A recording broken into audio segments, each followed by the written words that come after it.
listener production. Hey, Chris Spear with you, and welcome to this bonus episode of The Briefing. Dementia is now the leading cause of death for Australians, and it accounts for almost 1 in 10 deaths in the country.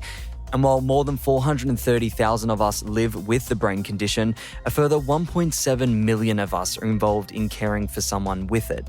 These are some of the findings of a report released by the Australian Institute of Health and Welfare on Friday, ahead of Dementia Action Week, a week that runs until this Sunday that's dedicated to shining a light on the condition and its impacts. Among the calls being made this week is a push for a national centre for childhood dementia, something that kills about 90 kids a year in Australia, about the same number of children that die from cancer. It's a heartbreaking condition that's historically received little attention and research hours. Meg Maack is the CEO and founder of the Childhood Dementia Initiative, who joined Antoinette Lattouf on the show last year. She's also the mum of 2 children with a type of childhood dementia, Sanfilippo syndrome. Here's Ange's chat with Meg. So tell me about your kids, Isla and Jude. Oh, they're crazy. They're like, on some days I think they're just typical kids, you know, they fight like siblings. My 15-year-old's moody and gives me attitude. My 13-year-old's, you know, full of energy and running around the house, but they're not like typical 15 and 13-year-olds. My daughter Isla has been fighting, I guess, or battling with Sanfilippo syndrome, a form of childhood dementia. She was diagnosed 11 years ago, and she is now 15 and probably has the cognitive abilities of maybe a 7-month-old, but in a body that still works like a 15-year-old. She can still move, she can still run, she can still pick up, you know, little items, but her cognition isn't there. We've lost a lot of the function and the personality and the sassy little girl that she once was over the last 11 years. And Jude is 2 years behind her, seems to be faring reasonably well, but he is also declining with Sanfilippo syndrome. He was diagnosed when he was just 2, and we tested him because she'd received a diagnosis and we knew that there was a risk that he also had it too. So what exactly is Sanfilippo syndrome? So it's a genetic condition that's caused by a single fault in the children's genes. We all have faults in our genes. I had a fault in one of my genes, and my kid's dad had a fault in one of his genes, the same gene. And we both passed the faulty one when we had both of the children. So we could have actually had healthy children. There was a 1 in 4 chance any pregnancy we had together would result in this condition. We weren't aware of that risk. We didn't know that we were carrying these mutations. Children are born seemingly healthy. They hit their early milestones. It's certainly in my kid's case, up until the age of 2.5, there was nothing that was ringing any alarm bells for anybody. When my daughter was around 2.5, I'd already had my son, and we started to notice a bit of a slowing in her development. It started with language, but it flowed on to other things. And eventually at about 4, she was considered to have what they call a global developmental delay. You know, I was running around trying to figure out what was going on, being the typical, you know, neurotic mother.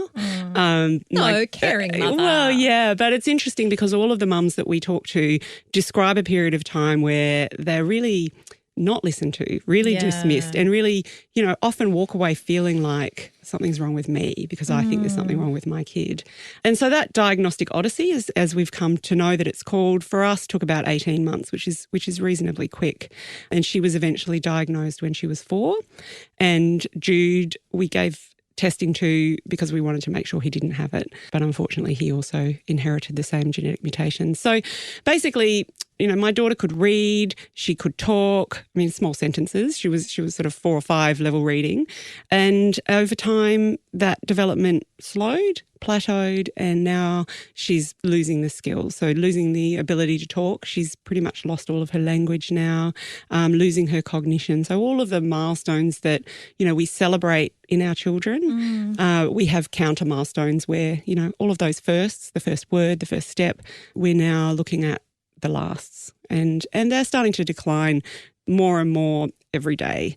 The life expectancy is somewhere between 12 and 20 for their particular form of childhood dementia, Sanfilippo syndrome. As a whole, kids with dementia all die prematurely, and actually 50% will die before their 10th birthday. So, you know, there's a spectrum. Yeah. What's it like raising children you know that are unlikely to make it to adulthood? That's such a good question, because I actually spent a lot of time with my therapist on that, because to me, parenting was all about preparing my kids for the world, instilling values, letting them grow into be who they are, and preparing them to go out into the world and let go of them. And so to parent a child who isn't going to go out into the world, isn't going to live into adulthood, often felt to me really futile. Yeah. And where I landed after a lot of therapy was actually I've reframed what I think about parenting. And parenting for me now isn't about shaping the human to become an adult and go out into the world. To me, parenting is about making my child feel secure, loved, and giving them as much opportunity to be themselves and explore their worlds, which are reasonably small in my kids' case, and maintain the joy and maintain the happiness as much as we can.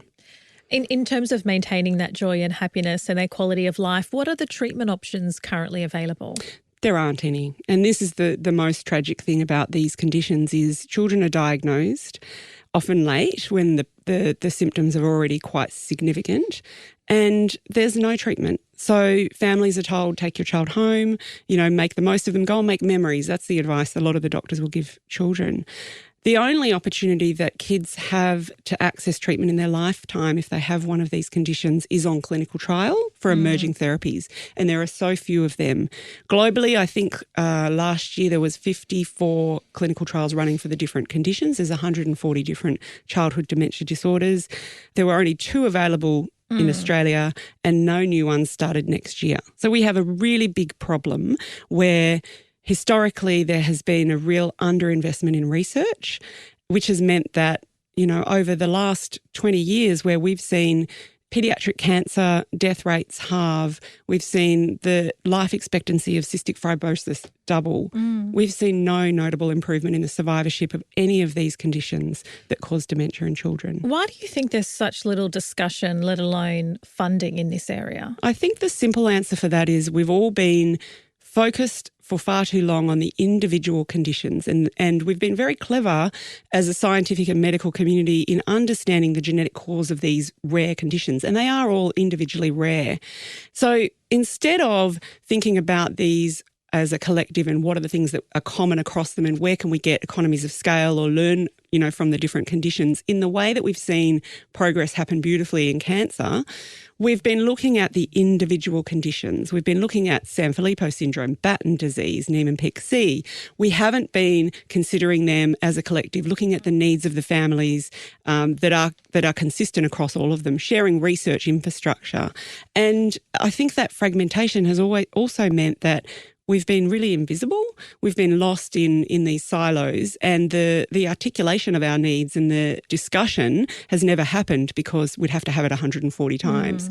So what we're saying is if you bring these conditions together, because they are consistent in their symptoms, they are consistent in a lot of the disease mechanisms, we can start to have a conversation about how do we make a change to all of these conditions. In terms of all the variations of childhood dementia, how common is Sanfilippo? It's one of the more common ones. Yep. There are 140 different forms of childhood dementia. Sanfilippo is probably, within the top 5 in terms of how common it is, but it is still extremely rare, as they all are. Some of the conditions within that 140, they have like one case known in the world. So they're very unique. Well, the latest grant we've seen is from the South Australian government, and that's in partnership with the Little Heroes Foundation. That's $500,000 will go into research into childhood dementia at Flinders University. Like, what kind of impact can this kind of funding have for these conditions? So we know that historically funding has been a major problem for research. When we launched the Childhood Dementia Initiative, the government actually did a call for childhood dementia research, federal government, for a $3 million call, which is a reasonably small amount of funding. But that resulted in 5 individual projects. And this latest round of funding, which has come from the South Australian government and philanthropic funding, will add to that. So there's another project that's happening. Potentially, looking at the work that's happening in Flinders, and Kim Hemsley is an incredible researcher who 10 years ago when I met her, she was already leading the field. So potentially, there could be things that come out of that particular investment. There could be drugs identified that could make a real difference to a number of the conditions that fall under the childhood dementia umbrella. We need to have this continued momentum in funding into research, and we need to be funding projects like this on a large scale, and also integrating that with improvements in care for families as well.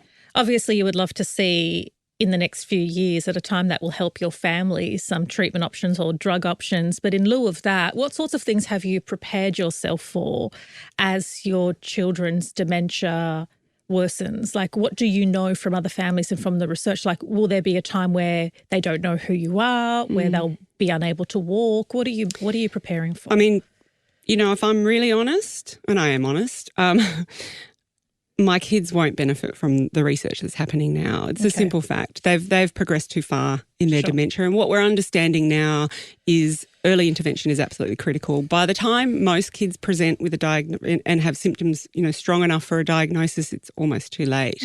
We need to be getting these kids younger, and that's why newborn screening and other things that we're advocating for are critical. So I'm preparing my family for the continued decline. We've recently done mods to the house to allow for wheelchairs because we know that that's coming. As I mentioned earlier, my daughter has already lost her speech. I don't know. Does she know who I am? I think she knows, she recognises I'm somebody and I'm significant. She smiles when she sees me, but I don't know. She doesn't call me mummy anymore. There will come a time where she will be gone, but still here. And that incremental loss is something that we've been managing as a family for 10 years. The children that are at my house now are very, very different to the children who were at my house 10 years ago. And so those gradual losses are something actually I think most people don't understand. They understand grief and bereavement and when somebody dies, but the incremental losses of a person is something that society in general don't really understand. And one of the psychologists in our field described it as the disintegration of humanity. And, I think that's just the most apt way to describe what we're watching. So they will eventually stop walking and, feeding becomes a problem. Eventually swallowing becomes a problem. The majority of children end up with respiratory issues. So a lot of kids die from pneumonia or renal failure or other kind of body system failures that accompany the dementia. Yeah. Thank you so much for all the work you're doing and also for sharing your family's journey. Thank you. Meg Maack, who's the CEO and founder of the Childhood Dementia Initiative. It's not often that I'm at a loss for words, but I guess I'm just processing her experiences, her generosity, Meg's generosity in sharing her family's journey, but also her commitment to raising awareness and funds for childhood dementia, knowing that anything that becomes available, any treatment options, won't benefit her children because, as she said, it's too late. Early intervention is key. So I think she's just an incredible person, and so many others will benefit from all the work that she does. That was Antoinette's chat with Meg Maack from the Childhood Dementia Initiative from back in May last year. And that is it for this bonus episode of The Briefing. I'm Chris Beru. Catch you next time.